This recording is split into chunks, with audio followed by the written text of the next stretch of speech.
Madam Chair, my name is Haley Adams from the California delegation.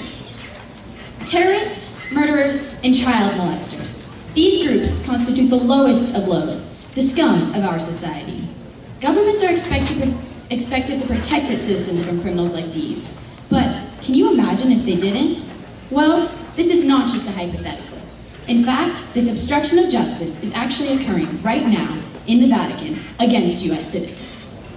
Since the 1950s, almost 11,000 accusations of child molestation have been made against Catholic priests. Even worse, the Church often withholds information about the accused clergy members' actions from authorities. Out of the countless allegations, 80% avoided any form of trial. One reverend even admitted to molesting over 200 deaf children. But since he was protected by John Ratzinger, the current-day Pope, Murphy's priesthood was upheld and he continued to work with children instead of receiving a lifetime in prison. Thus, I propose the United States take a stand against this injustice and cut diplomatic ties with the Vatican until accused priests and those involved in the cover-up are tried appropriately. Cutting diplomatic ties would include preventing the Pope from visiting the U.S., ending all discussions with the Vatican's head of diplomatic relations, and closing the Vatican's chancery in the U.S. The most prominent reason these measures are necessary is that the Vatican has obstructed justice against U.S. citizens. In the past, Vatican leaders even went as far as sending a document to all church officials mandating that clergy members investigate cases of sexual abuse with utmost secrecy or risk excommunication. This blatantly exemplifies the crimes they are guilty of. Cutting diplomatic ties would show that the U.S. government will not allow the harming of U.S. citizens or the illegal actions of the Vatican. Although the Vatican is the center of Catholicism, they are first and foremost a country recognized by the United Nations. And when any country commits crimes towards our own U.S. citizens, we have a responsibility to defend them, and thus a responsibility to cut diplomatic ties with the Vatican. And I yield my time to my summation. Thank you, Delegate. Thank you, Madam Chair. Bill McDonald, Arizona. There is no one here who more wants justice for the victims of these crimes, prosecution for the perpetrators, and the names cleared of those who have been accused and are in fact innocent. The problem with this proposal is that it does none of these things, exacerbates the issue, and does not advance the cause of this justice. This is for two primary reasons. The first lies in the fact that the author said in her opening statement that Joseph Ratzinger, currently Pope Benedict XVI and head of 1 billion Catholics worldwide, was involved in a cover-up incident as a cardinal.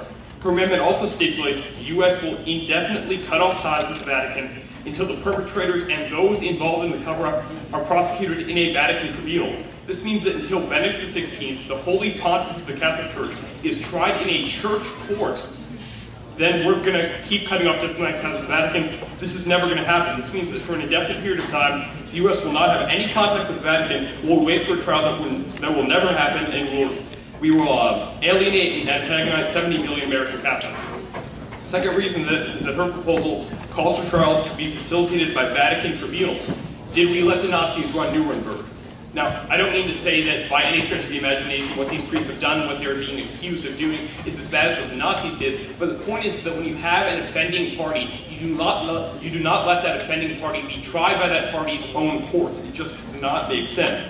Moreover, the likelihood that a proper trial would occur, and a proper trial as stipulated by proposal must occur before we reopen ties with the Vatican. In this arena, in the Vatican tribunals, the idea that a proper trial will occur is highly unlikely, and once again we are simply passing a proposal that will indefinitely cut off ties with the Vatican, a sovereign nation. We'll wait for trials that will never happen, and we will antagonize 70 million American Catholics who will know that their country has no formal ties with the seat of their religion.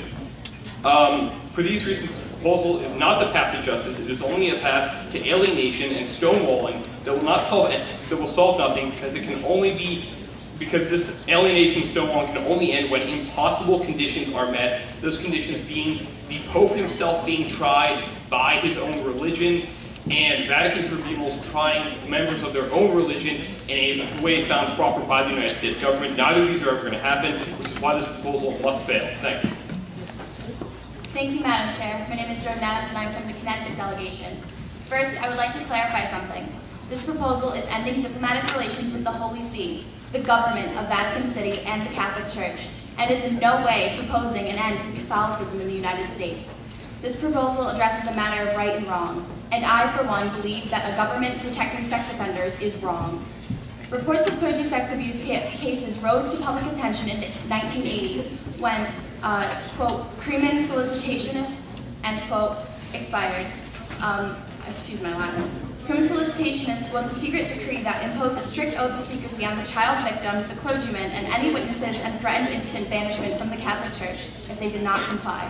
After this egregious secrecy decree expired, clergy sexual abuse cases became publicly known in Canada, Ireland, the United States, Kenya, Belgium, Great Britain, and 20 other countries.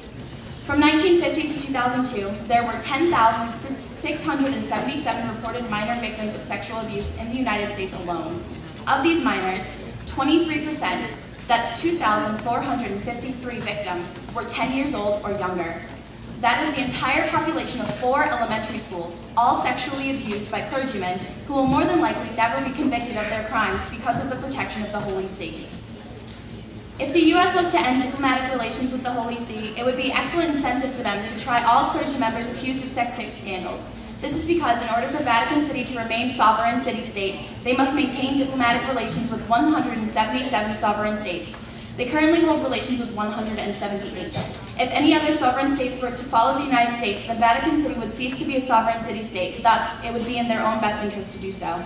In closing, I urge you all to put your religious beliefs behind you, for this is not a matter of religion, but a matter of bringing clergymen to justice for sexually abusing children.